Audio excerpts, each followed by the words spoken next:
అధికారంలోకి వచ్చి 6 మాసాలు పూర్తయింది. తెలుగుదేశం ప్రభుత్వ అప్రజాస్వామిక విధానాలు, ప్రజాకంటక విధానాలు ఈరోజు ప్రజలను అన్ని రకాలుగా ఇబ్బంది పెడుతున్న తీరుతెన్నులను మనం చూస్తూ ఉన్నాం. జగన్మోహన్ రెడ్డి గారి సమున్నత నాయకత్వంలో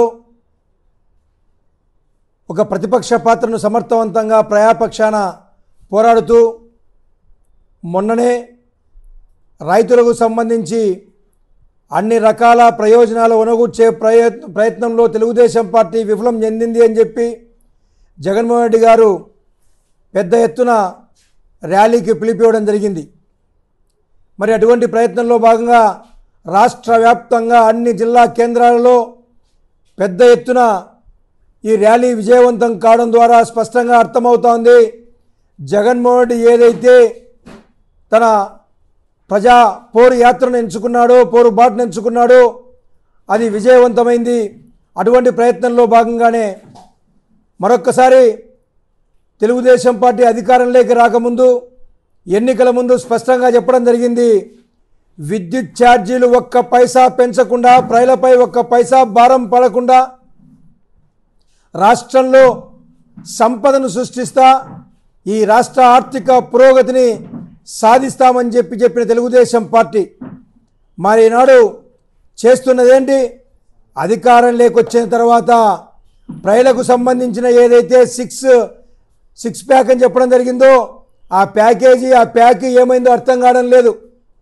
ఈరోజు ప్రజలకు సంబంధించి దాదాపుగా 15,490 కోట్ల రూపాయలు భారాన్ని మోపుతున్న చంద్రబాబు నాయుడు కూటమి ప్రభుత్వ తీరుతెన్నులు మనం చూస్తూ ఉన్నాం.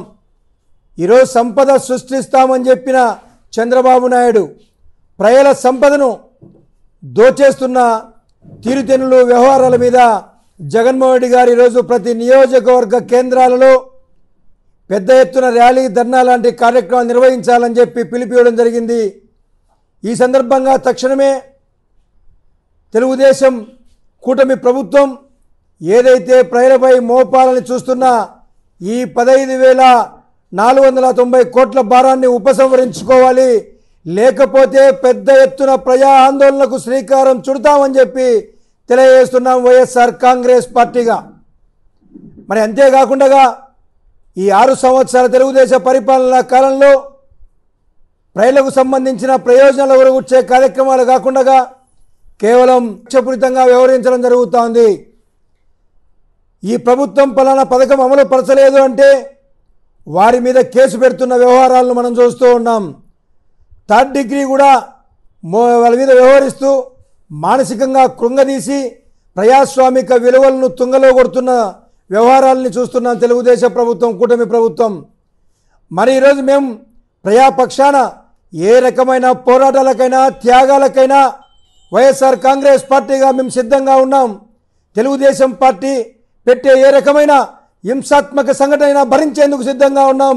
ఎందుకంటే ప్రజలకు మేలు ఒరగూర్చే విషయంలో ఎక్కడ రాజీ కాకుండా ప్రజాపక్షాన మేము పోరాడతామని చెప్పి హెచ్చరిస్తున్నాం తెలుగుదేశం కూటమి ప్రభుత్వాన్ని. చిన్న చిన్న విషయాలకు కేసులు పెడుతూ ప్రజలను, ప్రజా సంఘాలను, వైఎస్ఆర్ కాంగ్రెస్ పార్టీ నాయకులను ఇబ్బంది పెట్టడం జరుగుతుంది. సరే, మేము భరిస్తాం. అంతేగాని ప్రజల మీద ఈరోజు మీరు ఎన్నికల ముందు ఇచ్చిన హామీలు ఏమయ్యాయని మేము ప్రశ్నిస్తే మమ్మల్ని నిర్బంధించే ప్రయత్నం చేయడం జరుగుతుంది. నిర్బంధాలకు వెరిసే ప్రశ్నే లేదు. నిర్బంధాలను అధిగమించి ప్రజాపక్షాన పోరాటానికి సిద్ధంగా ఉన్నాం మేము. ఈరోజు అమ్మఒడి ఏమైంది? విద్యా కానుక ఏమైంది? విద్యా దీవెన ఏమైంది? వసతి దీవెన ఏమైంది? రైతులకు సంబంధించిన ఇన్పుట్ సబ్సిడీ లేదు. రైతులు పండించిన పంటకు గిట్టుబాటు ధర లేదు.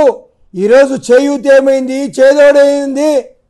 ఇలాంటి పథకాలన్నీ కూడా నిర్వీర్యం చేసి ఈ 6 మాసాల కాలంలో ఎక్కడ కూడా ప్రజలకు 1 పైసా మేలు ఒనగూర్చని ప్రభుత్వాన్ని మనం చూస్తున్నాం. ఈ సందర్భంలో 15,490 కోట్ల రూపాయలు ఏదైతే విద్యుత్ ఛార్జీల రూపేణా ప్రభుత్వం మీద మోపాలని ప్రయత్నం చేస్తుందో ఇది ప్రతి ఇంటికి నష్టం చేకూరుతుంది. ప్రతి ఇంటి నుంచి దోపిడీ చేసి ఈరోజు మీరు సంపద సృష్టిస్తారా అని చెప్పి తెలుగుదేశం పార్టీని ప్రశ్నిస్తున్నా.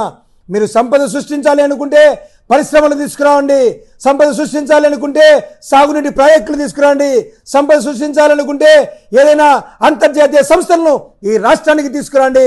అంతేగాని అలా కాకుండా సంపద సృష్టిస్తామని చెప్పి మాట్లాడుతూ ప్రజల సంపదను కొల్లగొట్టే రకంగా వ్యవహరిస్తే చూస్తూ ఊరుకునే ప్రశ్న లేదు.